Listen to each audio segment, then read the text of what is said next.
भगवान से वो फकीरी मांगिए जो कहते हैं मैं बहुत गरीब हूँ। गरीब कोई भी व्यक्ति नहीं होता है। आपके पास इतनी सुंदर आंखें हैं, इतने सुंदर मुंह है, हाथ है, पैर है। गरीब कौन है? जो आलसी है। आलसी के लिए संसार नहीं। तो कोई ना कोई काम करिए और भगवान से वो फकीरी मांगिए कि हे भगवान तुम अपने में मुझे मगन रखो, यही उनसे प्रार्थना करें। फिर देखिए उस आनंद की क्या परिभाषा होती है।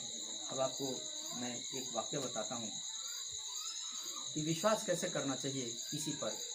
जब आप बहुत पीड़ा में होते हैं तो किसको याद करते हैं? भगवान को याद करते हैं।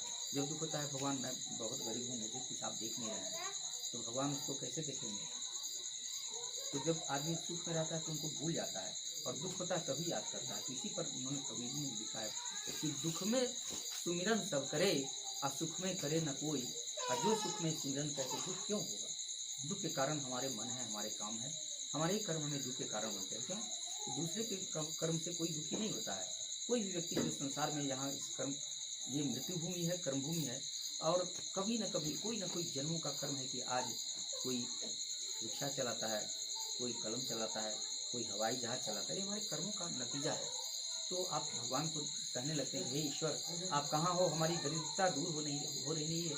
वहाँ भगवान श्री कृष्ण देखिए द्वारिका में राज सिंहासन बैठे हुए हैं और सुदामा जी कितने गरीब निकल गए। तो कहानियाँ चलती है, मैं बहुत विस्तृत में नहीं जाऊँगा क्योंकि हम लोग पास समय कम है। संक्षेप में मैं कहना चाहूँगा कि अमीरी गरीबी सब हमारे कर्मों का परिणाम होता है। आज अगर आप ठान लेते नहीं मुझे कुछ करना है तो आप जरूर कुछ करेंगे और सोचेंगे नहीं दिन भर ऐसे बैठ के बिता देना, तो आप बिता के देंगे तो फिर आपके पास संसाधन नहीं, कोई भी साधन नहीं मिलेंगे। क्योंकि यह जो मृत्यु भूमि है, यह जो भूलोक है, यहाँ जीव दो प्रकार के हैं। ऐसे जीव भी हैं और यहीं पर आत्माएं भी हैं। जो जीव आत्मा है वो इस खंभे में नहीं होंगे, इस पंखे में नहीं होंगे। हमेशा आत्मा जीव में ही वो पदार्पण करती है, उसी में रहती है, जो कभी नहीं मरती है। लेकिन जितनी भी चीज़ें वस्तुएं हैं संसार में दो प्रकार की हैं। कौन सी? एक विनाशी और एक अविनाशी। विनाशी क्या है कि हम भी विनाशी हैं क्योंकि ये शरीर मिट्टी की बनी हुई है। ये पंखे, ये बिजली, ये तार सभी विनाश होने वाले हैं। एक ही चीज़ है अविनाशी। जो अविनाशी का मतलब जो नष्ट नहीं होने वाला है, जो खत्म नहीं होने वाला है, जो कभी नहीं मरता है, न जन्म लेता, वो है आत्मा। लेकिन हम उस अविनाशी तत्व और आत्मा को समझने के लिए भी जो साधन बनाए गए हैं वो कैसे हैं? तो इसी जो विनाशी चीज़ें हैं इन्हीं चीज़ों के माध्यम से चल सकते हैं। कैसे माध्यम क्या है? मान लीजिए बैठ जाओ बच्चियाँ लोग, बैठ जाओ। कैसे माध्यम है? आप कहेंगे कि सब कुछ छोड़ के हम उस संन्यास बन करके सारा चीज़ छोड़, यहाँ बैठ जाओ, इधर बैठ जाओ, वहाँ खड़ा मत रहो पीछे, वहाँ नहीं बैठो, इधर आ जाओ, वहाँ भूमि मत बैठो।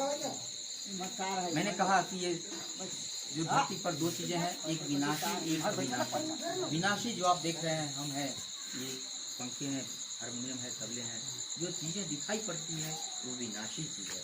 जो दिखाई नहीं पड़ती है वो अविनाशी है। क्या नहीं दिखाई पड़ती है?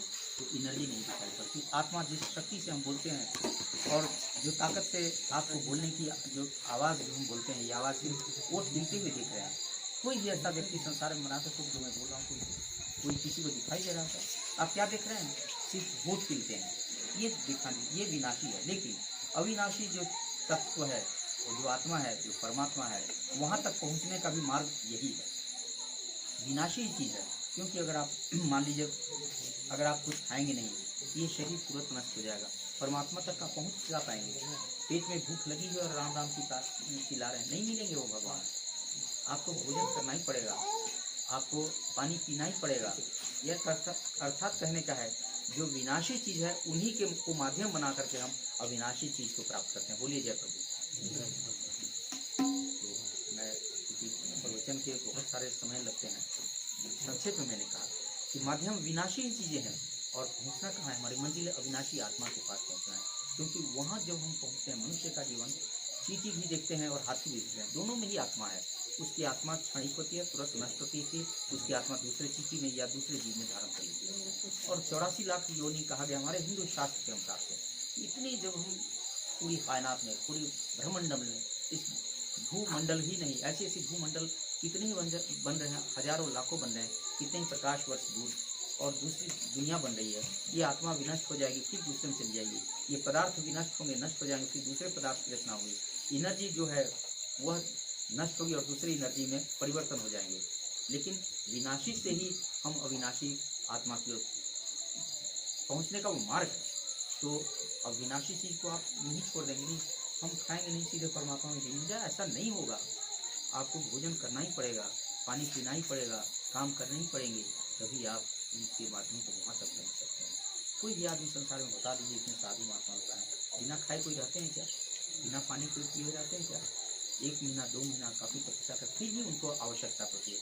9 दिन तक देखिए माता दुर्गा की जो आराधना होती है उसमें 9 दिन तक मैं भी देखा हूँ, वो उनके सीने पर कलश रखा हुआ है, वो आराधना में लीन है, उनको कुछ नहीं चाहिए, फिर भी वो 10वें दिन आते हैं तो उनको भी भोजन चाहिए। प्रेम से बोलिए जय प्रभु। और कल से लग जाइए कि देखिए मैं कहाँ हूँ, पहले अपने आप को खोजिए कि मैं करने चला हरि भजन को और ओटन लगे कपास, तो चले हैं हरि भजन को करने के लिए और कपास ओट रहे हैं, यानी कुछ कर नहीं रहे तो आपको कहाँ से मिलेगी? उस मंजिल पर जाने के कुछ काम करना होगा, बिना काम किए हुए आपको साधन नहीं मिलेंगे। अविनाशी ही मिलेंगे, पहले विनाशी ही मिलेंगे तब अविनाशी मिलेंगे। आपको मैं सीधे यहाँ से लेकर चलता हूँ 5 अगस्त को हमारे माननीय प्रधानमंत्री श्री नरेंद्र मोदी जी ने भगवान राम लला को, कि जो हमारे अयोध्या में जहाँ मंदिर वहीं बनाएंगे जहाँ उनकी जन्मभूमि थी, 700 वर्ष लग गए इसमें, इस विवाद में, और 5 अगस्त को उसकी नींव रखी गई। मैं आपको सीधे लिए चलता हूँ अयोध्या नगरी।